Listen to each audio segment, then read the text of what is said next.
Peace, peace, peace. 361, EVR, Evolution via Revolution. My name is Everese, always forever Reese. So I'm hitting you up again with another part of a little series I was doing by request for some of my students and some of my fans. And it's about superheroes in astrology.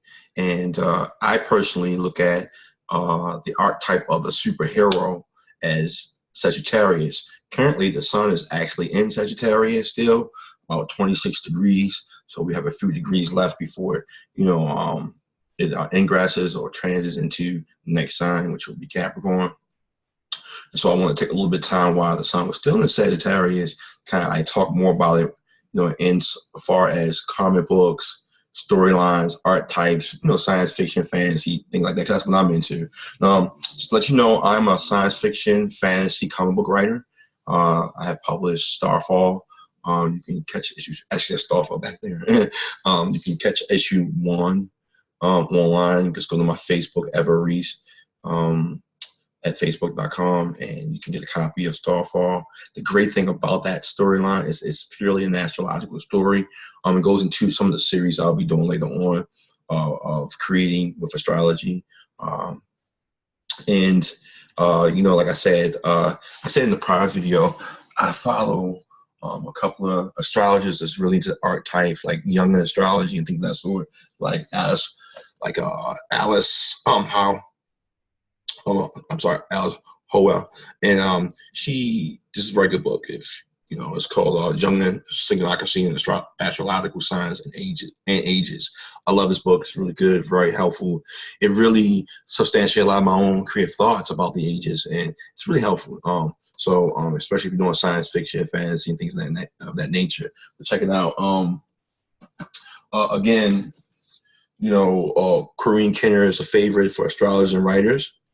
And then you have Astro Characters by Judy Hall, which is another one that my astrology sister, Aquarius, an astrologer in her own right,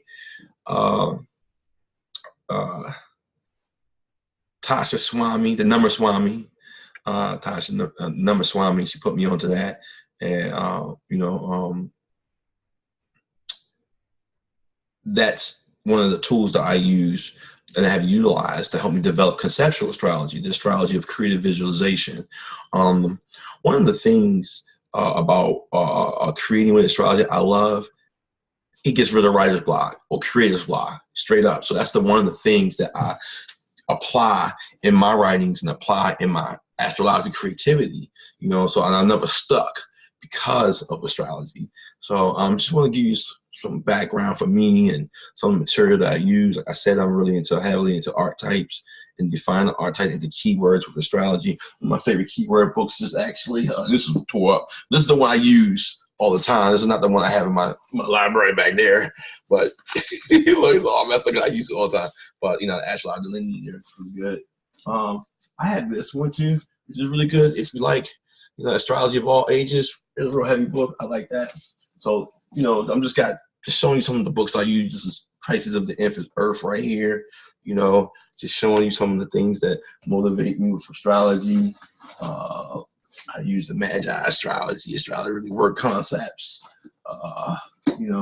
Just showing you this is inspiration, the stuff I have right here that I utilize for inspiration. This is a really good book, Creating Characters. Okay. And, that. So, great inspiration.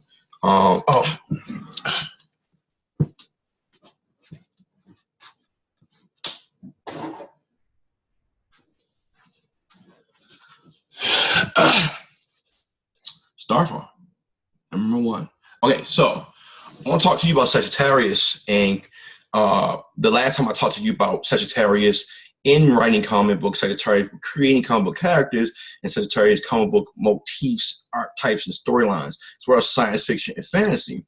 And just to go over some of the key words for Sagittarius that would apply to, the genres that we're going to be using today and creating with, I'm going to go like a little list of keywords really quick. So Sagittarius is big, tall, wide, fat, obese.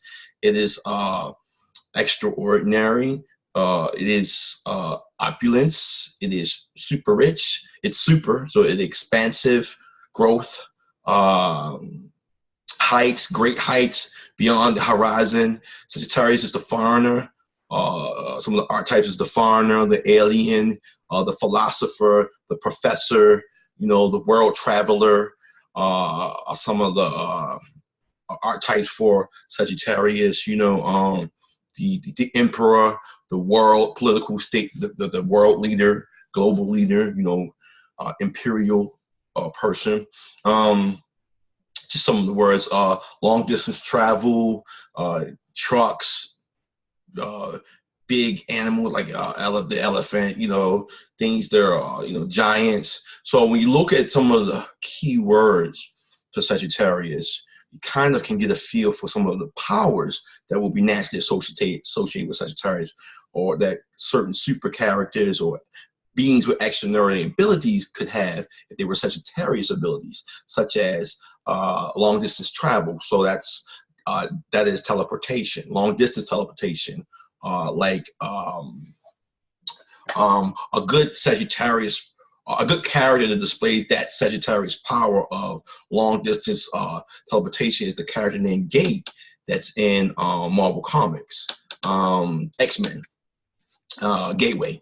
Right, he's like an Australian Aboriginal who can do long distance teleportation. So that's kind of a good character archetype to look at to see how a Sag power manifests and is developed and utilized in the comic book genre. Also, because Sag is growth and extra,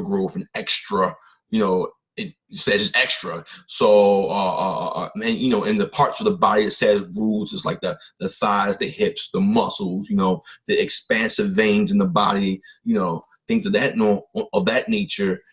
Sagittarius represents super strength, not just you got some characters can, if we were talking Marvel universe here, you got I like Marvel universe because they get a little specific, so I'm going to use that, but as a guideline here. But if you look into Marvel Universe, you got some characters who lift like 1 ton. That's like a Captain America, an enhanced human. But then you have some that lift like 5 to 10 tons, like an Amazing Spider-Man. Or I think Spider-Man probably does 25 tons now. I'm not sure. But back when I was reading it, he was like only 10 tons. And that's when he only had 3 books: Web of Spider-Man, Spectacular Spider-Man, and Amazing Spider-Man. No, he has 4. Peter Parker Spider-Man. 4 titles. But he used to work, he lift about 10 tons. And Sagittarius is like pushing up, lifting up too. So Sagittarius represents that super strength, but that super strength. So super strength is like somebody lifting like 50 tons, 100 tons. Like these are people unearthly strength, super strength. Like Thor, Hercules, the Incredible Hulk. A gladiator, people like these unstoppable forces and things represents Sagittarius, if we're using that as an archetype for powers, motifs, characters, blah, blah, blah, etc. So Flash could be looked at as Sagittarius too, because he's not just a speedster, he's a super speedster. Okay, because like you got some people like Blip or Blitz and people like that who can move quick and a little faster than the average human, like Cheetah, run faster than human beings, fastest cars and stuff. And you have some people who move so fast they can vibrate, become invisible, or vibrate so fast that molecules they can go through physical items. They can become intangible.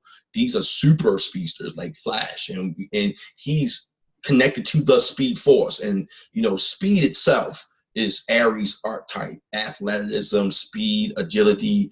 But Sagittarius is the natural 9th place of Aries, and so it adds its own quality to Aries' 9th place. And so that's where we get this, it becomes from strength Aries to super strength Sagittarius, speed Aries to super speed Sagittarius.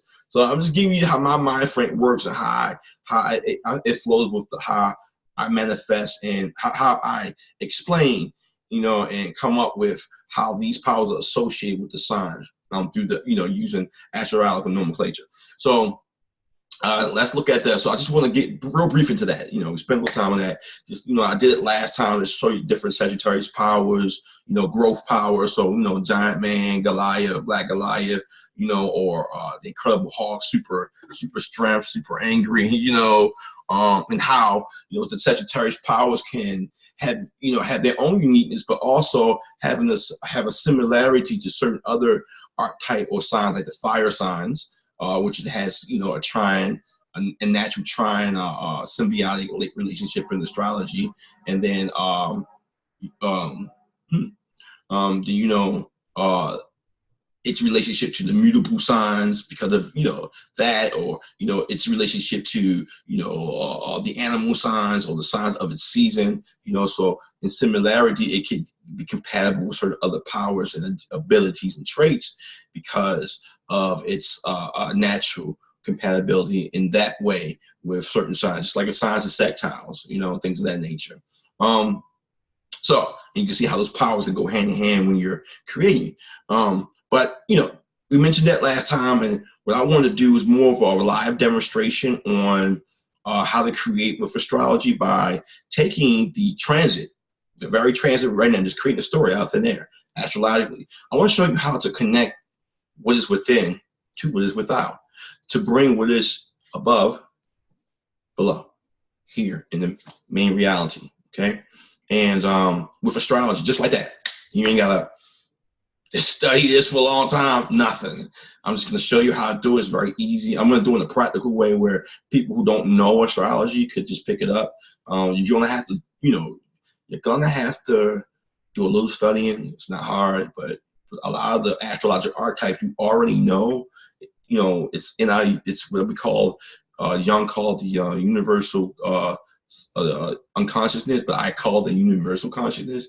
It's ingrained in us. So we're gonna do that. Before we do that, I wanted to talk a little bit about Starfall real quick, and why when I originally did Starfall, how it had a birth time. The idea came to me. I wrote the idea down, what time it was, and later on I thought of some very minor details about it.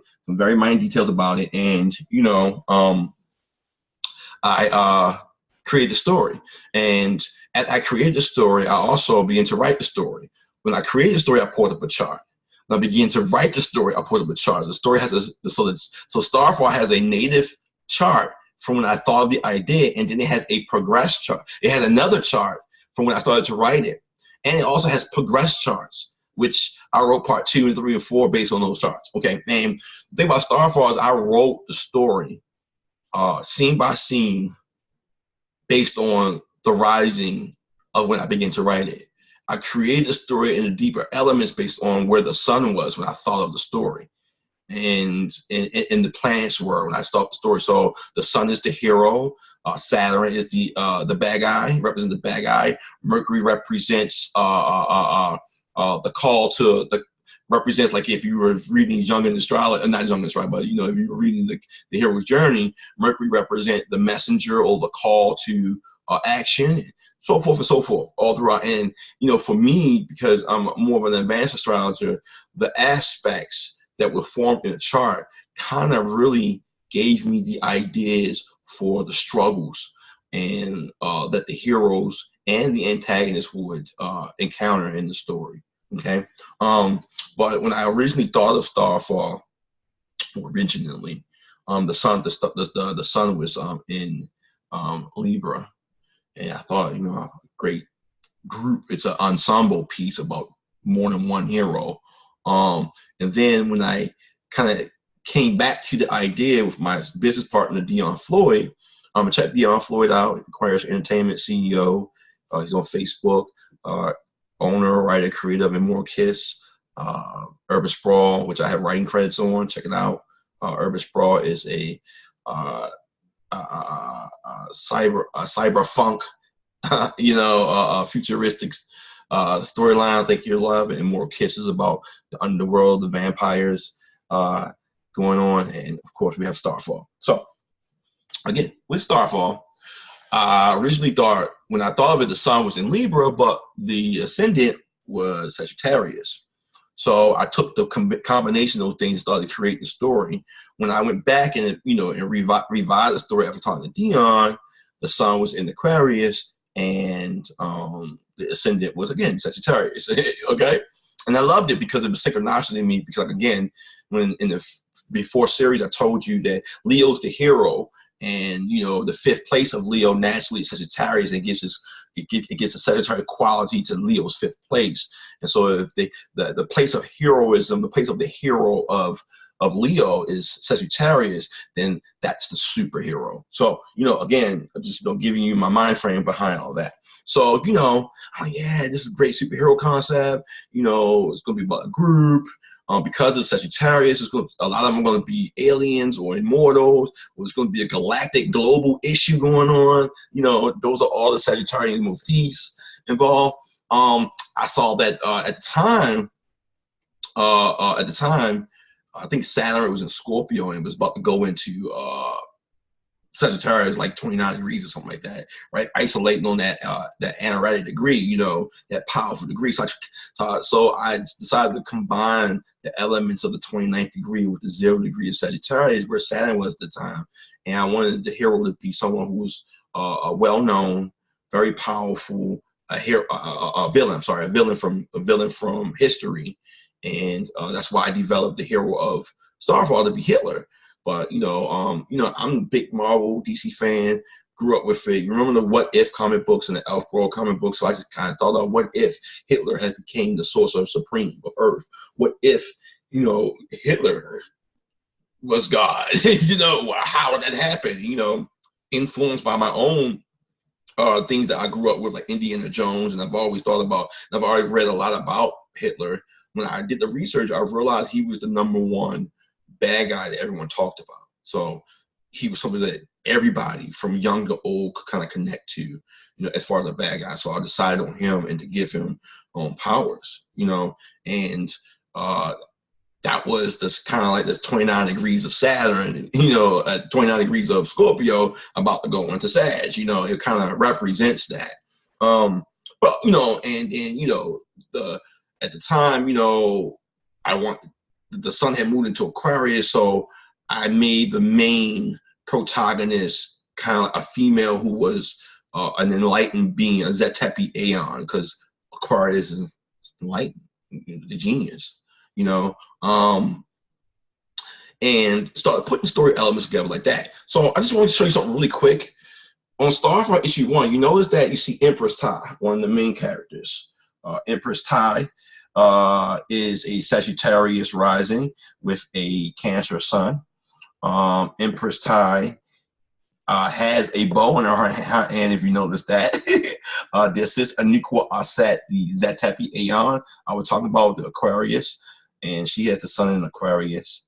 Her rising is Sagittarius too. Notice she's purple. Her skin is purple.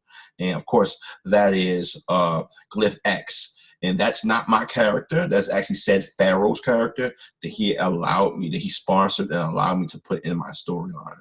Okay.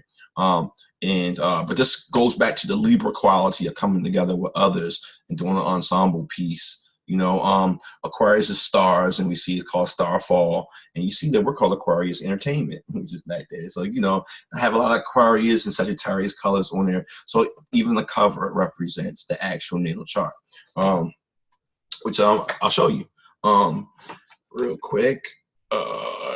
Let's see if I can share my screen. Yeah, I can. So let me see if I can pull up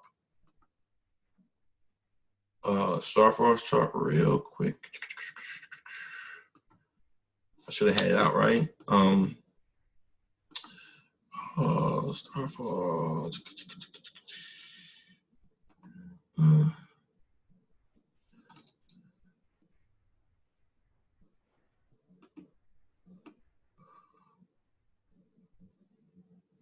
Give me one moment, guys.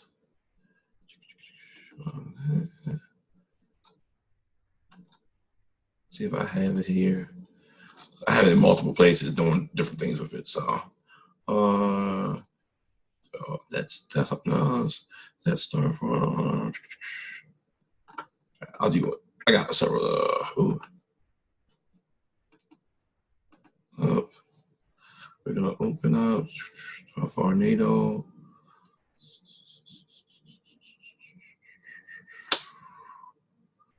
Hold on 1 second, guys. I thought I had it. Where'd it go?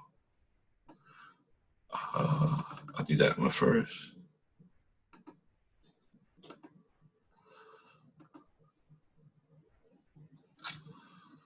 If I can find it, guys, pardon me.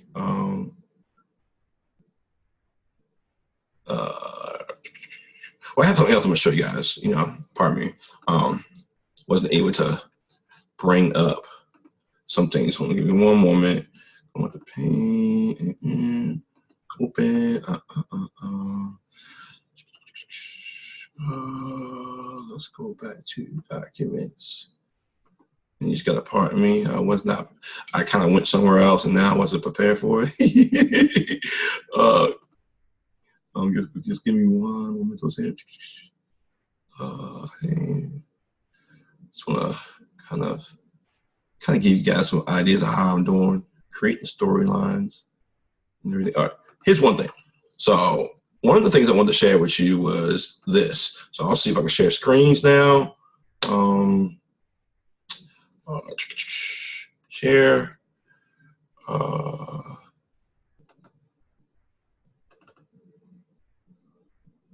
Let's see if that works. Okay, so I hope you guys can see this, because I click share, but I see myself, but I thought that you would be able to see what I'm sharing. So let's see, share, new share. Okay. Blah, blah, blah. Hold on a second. This is the recording. This is new. I'm using Zoom. It's kind of new to me. I'm kind of like, fleshing out. Well, hopefully you can see this. Because if you can, then you see this is the chart, December 29, 2013. This is the time. And you can see this is one of the charts I was using for Starfar. And this is the actual scene. So when I actually was writing the scenes, Scorpio was at the ascendant. You can see where I took and put the first uncolored pencils under Scorpio and the second uncolored pencils under Sag. And you can see scene by scene how each page actually reflects this chart around and around and around. It's going to reflect the chart. The first house is going to be the first scene. So in even whatever you're writing, the first house represents the opening act, what you're going to describe for the story. Don't have to be, don't have to be about your hero or anything like that, because I always use the sun to represent the qualities and characteristics of the heroes, and the aspects to the sun was going to talk about the struggles and the triumphs of that hero. How the actual story flows and how it's actually constructed. I use the ascendant, and the ascendant is going to describe to me the first chapter, the first verse, the first sentence, the first, all that. If I was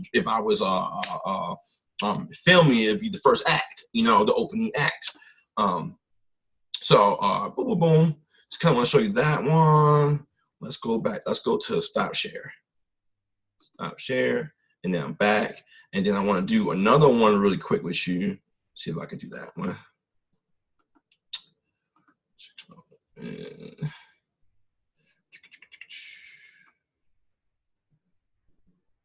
Real quick, guys.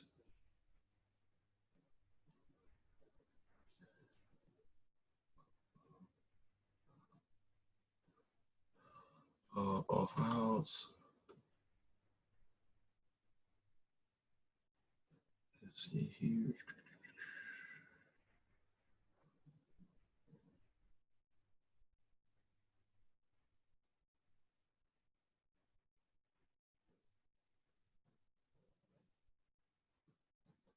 Let's see if I can find the actual.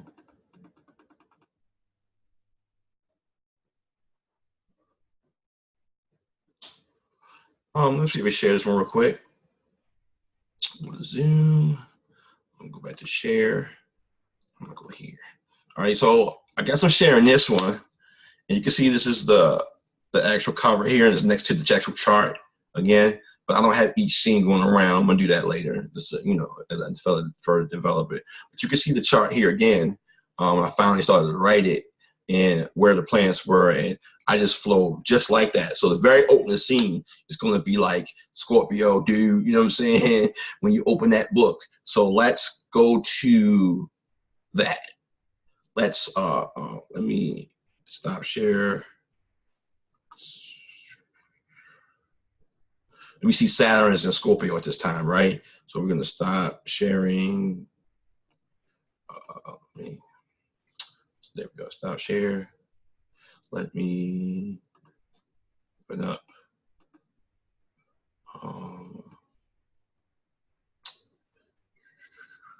Page. All right, let me just share this real quick.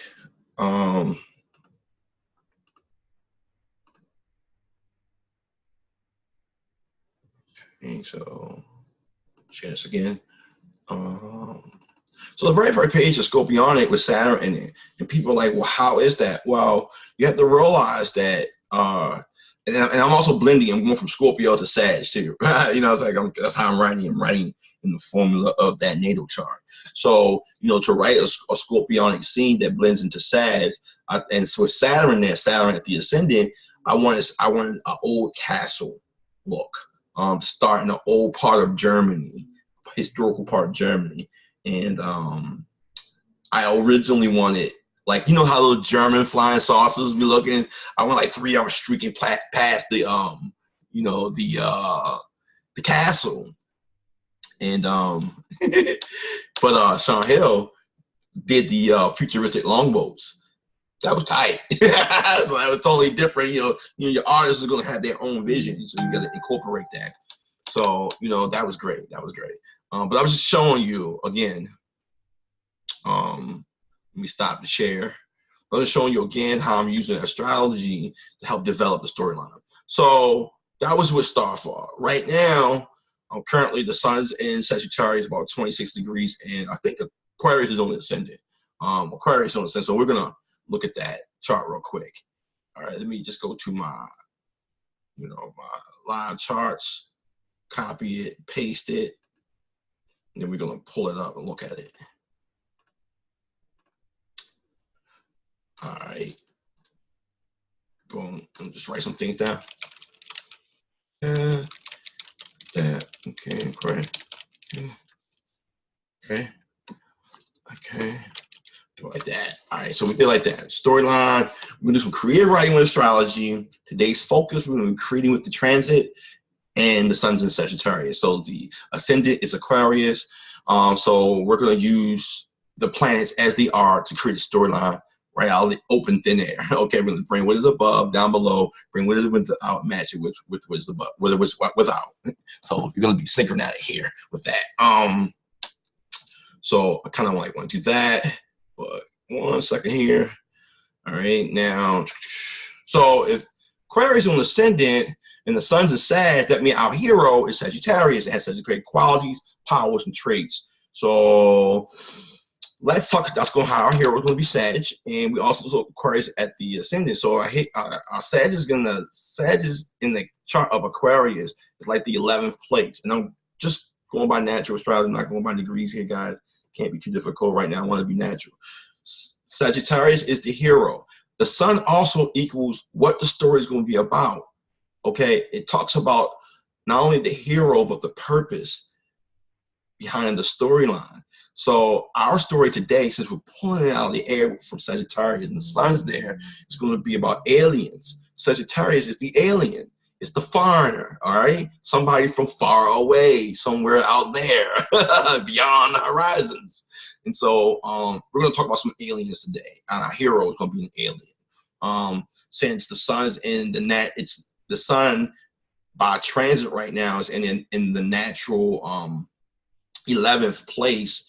The 11th place kind of symbolizes nationalism and organizations and diplomacy. And the 11th place also kind of represents, you know, stages and acts of contrary and revolutionary ideology and, you know, acts.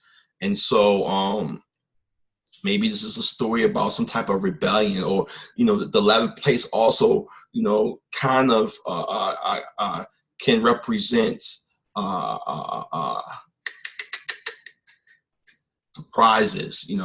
So maybe this is a great surprise, or maybe the aliens are congregating to a great, what do you call it, like in Star Trek, galactic conference, because the 11th place would be like where people meet up at. It would be considered, a conference, concert, or congress, especially with diplomats or whatever the case may be.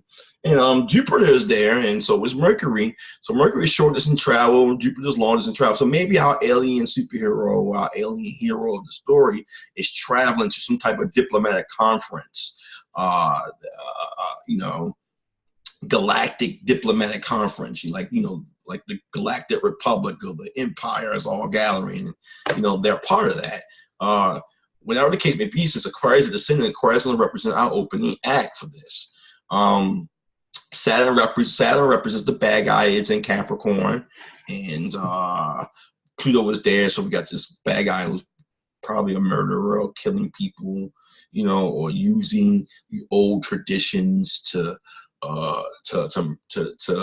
pillage, rape, and murder and crap like that. And that's in the 12th place of an Aquarius chart, Capricorn. So, Saturn and Pluto represent a murder of some type of elder. So maybe the bad guy murders an elder that sets a lot of this stuff into motion. Just going with the chart real quick. And so we got Mars and Neptune both in Pisces, and that could represent an unknown battle, or an unknown defeat, or a secret attack. A secret attack. Chiron is there, so a secret attack really does some damage. It really hurts, our heroes. And Neptune, Mars, and Chiron being in Pisces, that signs a natural affliction or natural challenge to Sagittarius already. So that's square there. So some type of secret attack or hidden attack, surprise attack comes, and it happens. The hero experienced that, and that would be very, very bad for the Galactic Council of the universe. And we can move on from there. We have Aquarius and the Moon. Uranus actually is in Aries, and that could Uranus is spacecrafts and aircrafts, or Aries is war and weapons. So maybe a great weapon of mass destruction like the Death Star is used, or maybe there's a great space battle. And the Moon being in Taurus may speak about the home team, or the hero's attachment is to their home world, and maybe that's in their morals and their culture, and this is why they're fighting this battle. The North Node is in Cancer, and perhaps the North Node represents the direction that the story or the current scene was going. Okay, so we're on the home world, Cancer, where this great galactic meeting is supposed to be taking place. Maybe they're on the way there to the home world, back to the home world. Venus is in Scorpio, so there's a betrayal. Maybe some lovers are betrayed, or best friends betray each other, or a close confidant of the hero betrays them. And Venus being in Scorpio is the 12th place of the Sagittarius sun. So I can see a lover, best friend, someone, a confidant, someone a very trusted and loyal friend at first turns out to betray the hero. So let's dive into this. Let's dive into what we got here really quick. So if that is the case, looking at that chart, we're going to okay, type it up. Now, I told you the ascendant sign describes the opening act, right? So we're just going to follow that kind of like whole motif. I kind of wrote something up really quick. Real quick, let me show you. Let me finish it real quick. I'll Google this StarCraft, Star Wars, Star Battles. Copy, paste, okay. That, paste that, copy that, paste that, and some captions here. The Aquarius descendant, Pisces in the second place, Aries in return. Okay, just give me a second, guys. All right, so here we go. Bam. Let's do it like this. And we will share again. All right, so we're going to share that today's focus was writing with transit, Suns and Sag, Ascendant Aquarius, storyline, character, open chapter, planetary elements, and aspects is what we're going to focus on. Here's the chart. As you can see, Aquarius is at descendant. And so, and you see what I talked about, Neptune, Mars, and Chiron in Pisces, Uranus retrograde in Aries, Moon is in Taurus, North Node in Cancer, Venus is in Scorpio, Mercury, Jupiter, and the Sun, MC2 if you want to use that, that's all in Sag, and then we got Saturn and Pluto, which is in Capricorn. Okay, being very simple, just a date. It's where I am, Baltimore, Maryland. It's like, that's where I pulled up the chart. Aquarius. Descendant sign describes the opening act to the chapter, the scene, etc. Aquarius, no planets. We follow the chain of dispositorship. So a lot of my astrologers don't understand the chain of dispositorship, and I'm following that to create the story. So we're gonna follow that chain of dispositorship since Uranus is, since Aquarius is descendant and has no planets in it. The ruler Uranus can be found retrograde in this chart in Aries. So we're gonna utilize that to describe the first act. Okay, so if Aquarius is the first act and Uranus is in the sign Aries, which is the third place of Aquarius, all right, and it's retrograde, we're going to use all the keywords for the third place, retrograde, Uranus in Aries, and mix them with the elements of the first place of Aquarius, okay? And those keywords give us a scene, all right? No space, space has no sound, but it does have light. So that's why I put space has no sound, but does have light. So, you know, I wanted to open up with that because Uranus in Aries, Uranus is electricity, you know, and explosion. Aries is fire. So, you know, I wanted to open up with an explosion or a scene where there was a fire or a fight. And since Uranus is also spacecraft and aerial fights, and you know, Uranus and Aries can be jet fighting, or you know, airplane fight or aircraft fight. These things fly through the air. So this is an Uranus in Aries moment, you know, that's highlighted through the Aquarius scene. So what's so Aquarius? Aquarius is going to be the space technology, the ships, the massive weapons, you know, that they're using, you know, that these aliens, Sun and Sagittarius, are using. Okay, so a squad of Meridian starfighters scrambled to provide cover, distraction, and support the damage escaping mothership, Tiamat 12. So I took a little picture that I just stole off the internet and posted. I'm not an artist, by the way. I'm a literal artist, not a visual artist. So I gotta use pictures to kind of convey what I'm saying here. So, you know, boom, look at that. Big space scene right there. And each and every pilot devoted has served the falling empire well. Today, their service ends in explosive fire. Massive laser fire from Crimson Dawn capital warcrafts rained the area of space of the Meridian convoy. Many of the buzzing starfighters intercept their personal sacrificing, adding precious nanoseconds for the mothership to jump to super speed. Unfortunately, I use super speed instead of light speed or warp speed this time, okay? But whatever. Unfortunately, the desperately needed Meridian medical freighter Imhotep 5 suffers a crippling blow and does not make the jump. Right?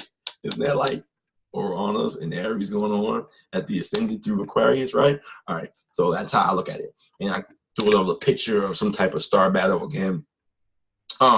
So Crescent Talent Leader, okay? The Imhotep 5 didn't fly. Crescent Talent Leader says again, fall back around her. All powers to shield. No return fire. Okay. So the guy, fucking, you know, and I said morale twins. I said morale. Let's call it morale. Morale is twin heart because morale represents to me the more. My real name is Maurice. You know, and it means the more. And morale is the more. And I believe the more in the Moorish empire and the Moorish archetypes are associated with the sign Sagittarius. You know, Sagittarius, the world traveler, the navigator who circumvents the globe, you know, the philosopher king, and that's what the Moorish identity is surrounded around. All right, so morale, twin hearts beat swiftly. The last command was ludicrous, but Imhotep V had to make the jump. His people depended on it. Beautiful to the end, morale forwarded all powers to shield and swung his fire into intercept the position. Now, what you don't know is that I'm phasing into the next scene, which is Pisces, and where we have Mars, okay, and Neptune and Chiron at. And so Morel, like, this is dumb. But, you know, he's beautiful. He's, to the end, he does what he's supposed to do. He swings it around, you know, but this is dumb. This is a dumb attack plan here. We're going to take some heavy fire, you know. Give you a picture right there. And then the Crimson Dawn warcraft blotted out the lights from the stars above them and opened fire. At that moment, Imhotep 5 jumped to super speed. Now, the Crimson Dawn craft blotted out the lights from the stars above them. You know, dark in Pisces is darkness, and the Crimson Dawn warcraft is Mars. Yeah, all right. So at that moment, Imhotep 5 jumped to super speed. At that moment, again, that's a Martian thing. That moment, Imhotep 5 is really the medical ship, and you know, Pisces is about medicine and healing. So in the Imhotep 5 jumps to super speed. And now, right there's a square to everything that's going on in Sagittarius in this chart. Okay, the hero is Sagittarius, the hero and the hero's background. So this is why it was difficult for them to jump the light speed, you know, because what's going on. I described that square to Pisces and Sagittarius in that scene right there. Crimson Dawn warcraft blotted out the lights from the stars above them and opened fire. At that moment, Imhotep 5 jumped to super speed. Morel's survival instincts kicked in, and he reversed the energy flow of his ship from shields to thrusters. Instantly made the jump to super speed. So there's some action going on here. Ooh, wait! And it's that square for Sag to Pisces is being described. Okay, so Moriel is a sun in Sagittarius. He's an Aquarius rising himself. We have Uranus and Aries. Uranus and Aries is a space fighter pilot. The opening of scenes Aquarius, or Uranus is an Aries retrograde, so we have a angst situation going on when it opens up.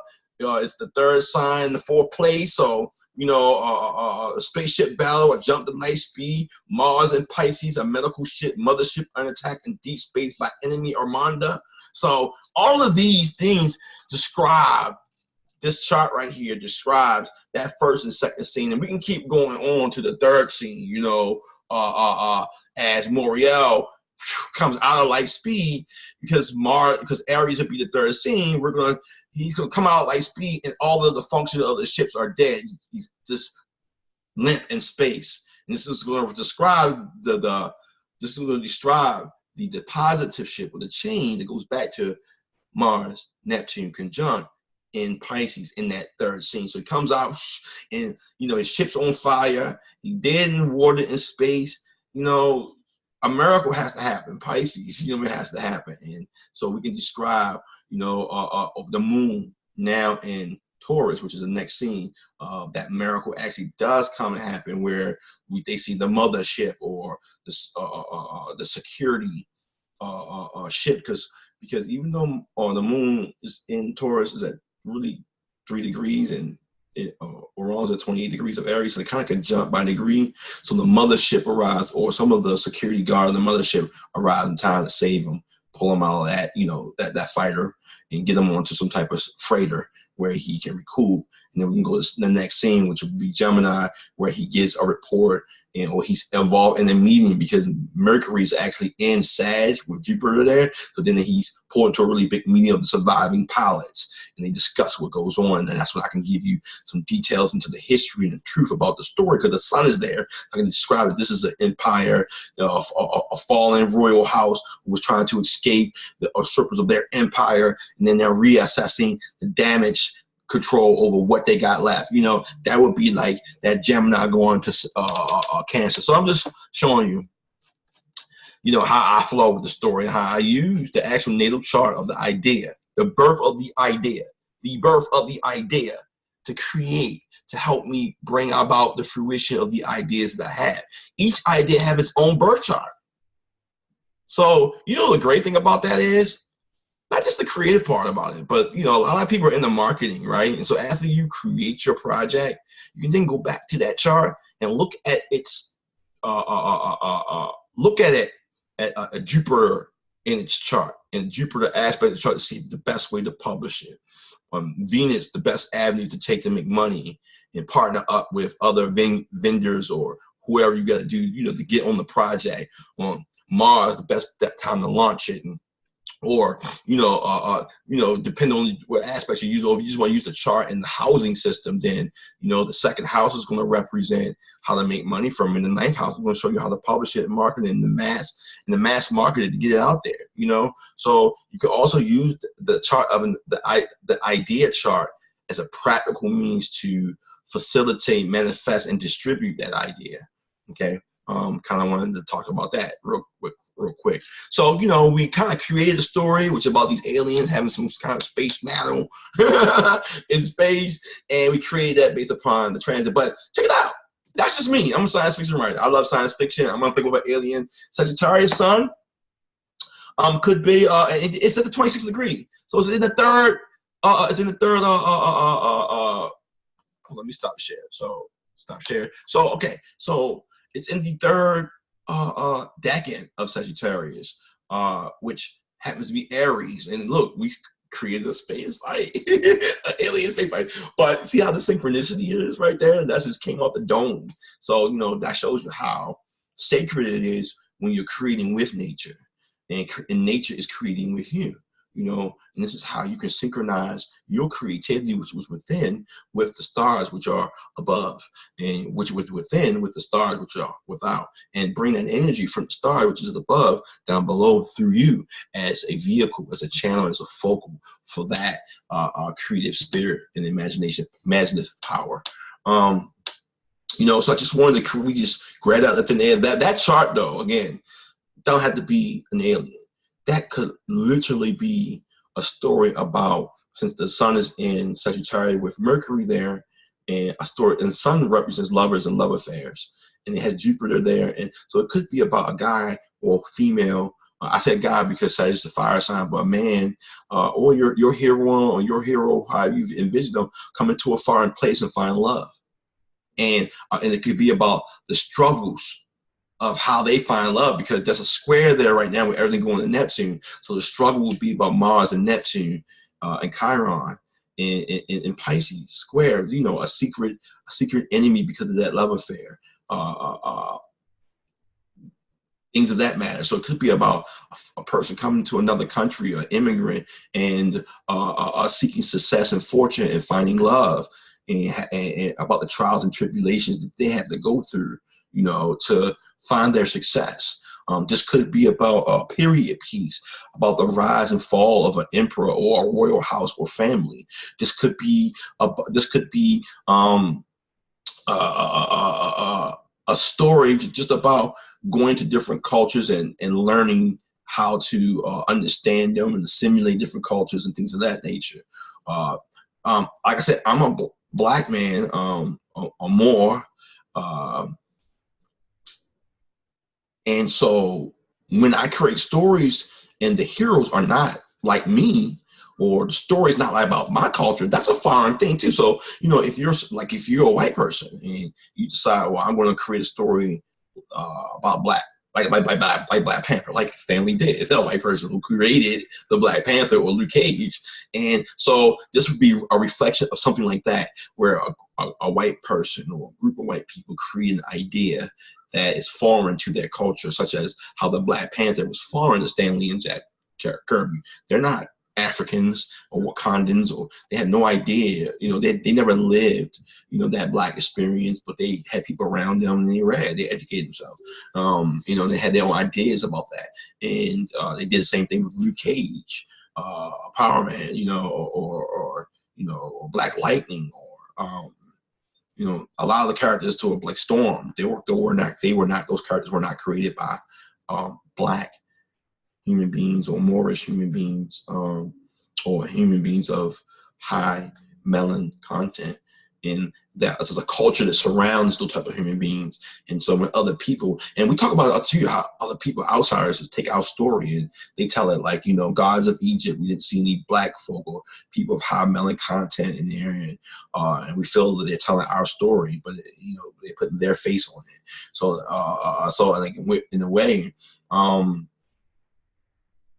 those storylines represent a Sag in a sense, when the foreigner is telling the story, or the story is about a foreign culture from the heart of the person the son of the story, the person who's creating the story, when it's foreign to them.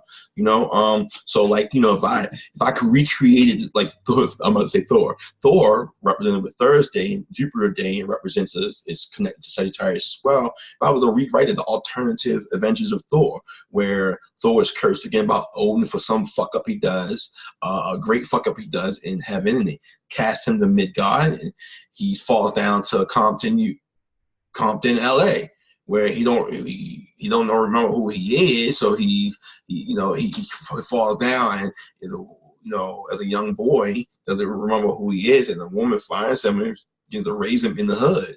He becomes a gangbanger, and how he becomes the leader of all these big old gang in LA. And when Ragnarok comes, the gods need him, they come to get him, he brings that gang to Asgard, and how the Crips and Bloods kind of like save the Asgardian gods from Ragnarok, their death, So that could kind of represent, the sun of Sagittarius for me, because the Vikings are not my history. They're not a culture that I'm, connected to outside of, my liking of the culture or my knowledge of it from education. Another thing Sagittarius could imply as far as the storyline, could be a story about traveling along the different countries, country hopping and experience different cultures. So if this was if I was directing something and I wanted to do the opening act, and I wanted to come up with an idea for a television show right now, or a traveling show, sun, this would be a good time to do it, because the sun is in Sagittarius and Mercury is there. But that could be what you're writing about there, or like Sagittarius is a lot of archetypes, for me, again, it's the Emperor, but also it represents the great mage, the archmage. And so this could be about, the story could be about an elderly wizard, like Dumbledore, what I'm saying, their adventures. Or this could be about giants, because Sag is giants, or the Olympians or the Titans, because that's Sagittarius, and those cultures revolve around the Sagittarian archetypes very, very heavily. So I kind of like wanted to give you that. Or it could be, the story could have been about, like, remember the story of the time traveler's wife? It could be a story about alien love, or since we know that currently right now that it could be about alien love, because the sun is lovers and Jupiter is the alien, and it could be about an alien crash landing on a planet, and they're found by a group of siblings who nurse it back to health and learn its language, and it bestowed upon them gifts of communication and healing and traveling, and coming of age story where teenagers help nurse an alien back to health that crash land crash land they secretly, and then the government wants to take it, and E.T. basically. So those are different Sagittarian motifs, archetypes, storylines. We talked about Sagittarian characters, powers, and traits. Check out Alice Bailey, Esoteric Astrology. She goes into a lot of esoteric astrology with archetypes that I like too. Check out the books that I told you about, Corinne Kenner and Judy Hall and Alice Howell. These are great authors, astrological authors, to help you if you're inspired to write with astrology. The author of that trilogy is, it's like you know what? You guys may want to check him out too.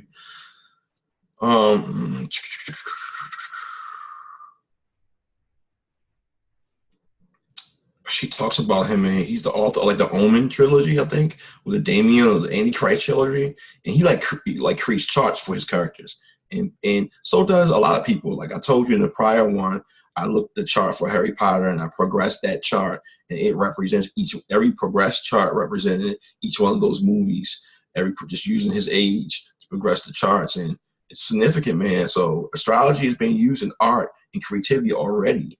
I mean, I don't know why the mainstream don't want it to be known, but George Lucas used an astrologer to choose the title of the Star Wars and help him choose the casting, and so that's why I always when I watch shows or stories, I kind of guess I kind of guess the character's ascendant and sun sign if it's not already known, and I play that game because how they're acting, and I can also do with the actor. So with that actor, even though that actor's acting like a Leo, you can tell by the shape of their face and and I know the actor's background that they're really a Virgo rising, or you can say, oh, that's the perfect actor for that role because he's a Cancer rising. The character is a Cancer rising. It's a military person, Aries in the 10th, known for their physical activity and all that kind of stuff. And they're both, any of that kind of stuff. So I play that game with myself and study it and write about it and expand on the idea of it. It helps me with also developing characters and understanding storylines and motifs from an astrological lens. So if you're interested in that, hit me up. I'm on Facebook. My name is Everreese, EVR, Evolution via Revolution 361. Okay, I'm spiraling out of 360 ciphers to the next cipher, to the next level. And check me out. Check out the people I'm affiliated with.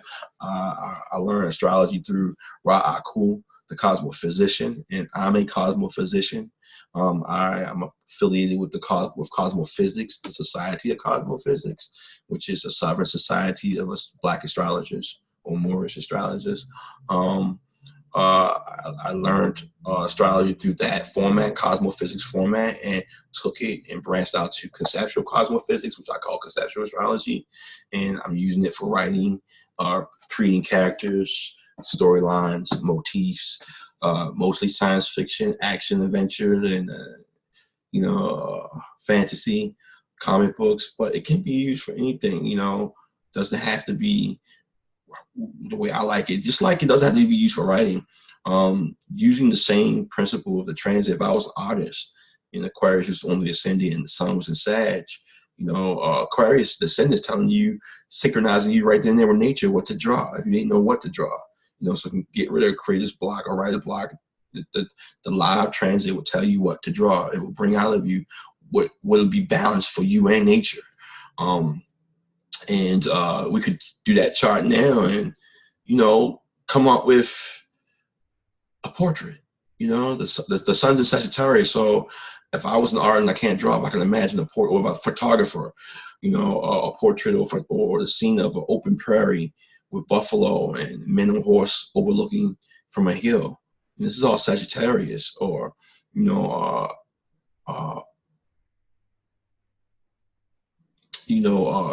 I would do a scene of a postman on a horse galloping, like looking behind him with the mail on his side, mail coming out, and behind him you see natives with bows shooting at him. That would be another Sag, sun and Sag with Mercury there, and Jupiter there, scene that you could draw, or you could build a picture collage based off that motif. Or to take pictures, or today the sun's in Sag, so I'm gonna take pictures of buses, trucks, mail carriers. I'm gonna go to college and take pictures at the university, on college campus, or to Congress, or go downtown to go to the Capitol and take a picture of the Congress building. These are all Sagittarius. Or let's say if you're just gonna use Sag as the basis of what you did today for health reasons and things of that sort. So Sag is jumping jacks, long distance running, so you can convert that to your everyday life anyway.